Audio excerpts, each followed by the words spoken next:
Hello and welcome to the Keller Williams Broker Compliance series of videos. My name is Bruce Hammer and I'm the managing broker here.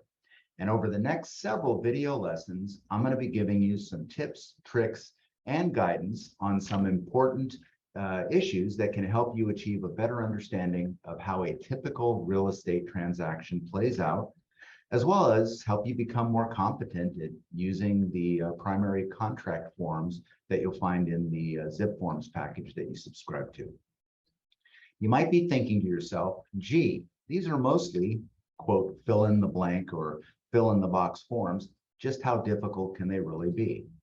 Well, they're not really all that difficult if you just fill in boxes. The problem is, let's use a real life example to answer this. How many of us learn a new computer program by just starting it up and playing with it, using it?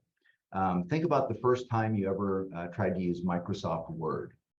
Did you really open up a manual and follow those directions? Or did you just sit down and begin typing a letter or a school paper? The answer is that most of us, including myself, just sat down and started using it. And I've done that with a multitude of different software products.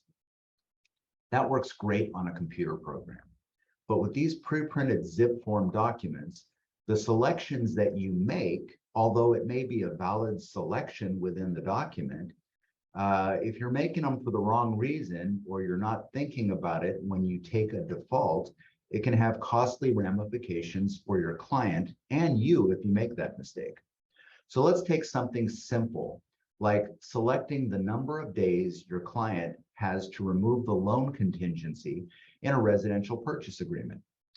The number of default days is focused at 17, as are most of the contingency periods. That's the default for most of them. But what if at that time in the real estate market that you are experiencing, it's taking a typical lender, because of high demand or an inordinate amount of refi applications or something like that, an average of 17 days to just get the appraisal done. Then the appraisal results, they still have to go through underwriting. And if you had simply taken the default choice of 17 days, your client is going to be faced with a really tough decision. They're either going to have to remove the loan contingency early, and by taking the risk, by doing so, they're taking the risk that after the final underwriting is done, he or she is still able to actually get his or her loan. The second option they're faced with is refuse to remove the loan contingency at 17 days and risk the seller sending a notice to perform and then canceling the contract. How would you like to have to explain to your client why they were either forced to remove their loan contingency and then couldn't get the loan and lost their earnest money deposit because of it, or having to tell them, well, your lender's not sure if it's going to be workable yet. You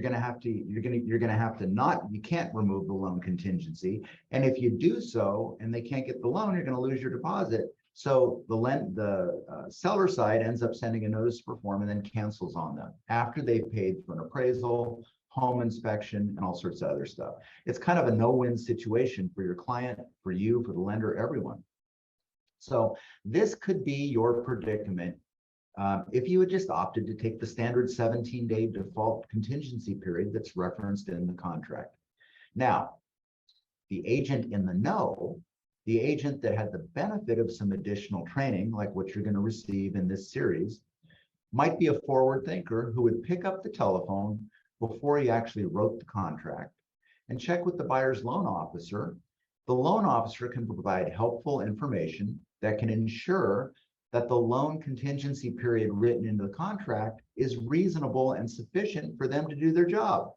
This is just one of many reasons that you don't want to be learning these documents through on-the-job training.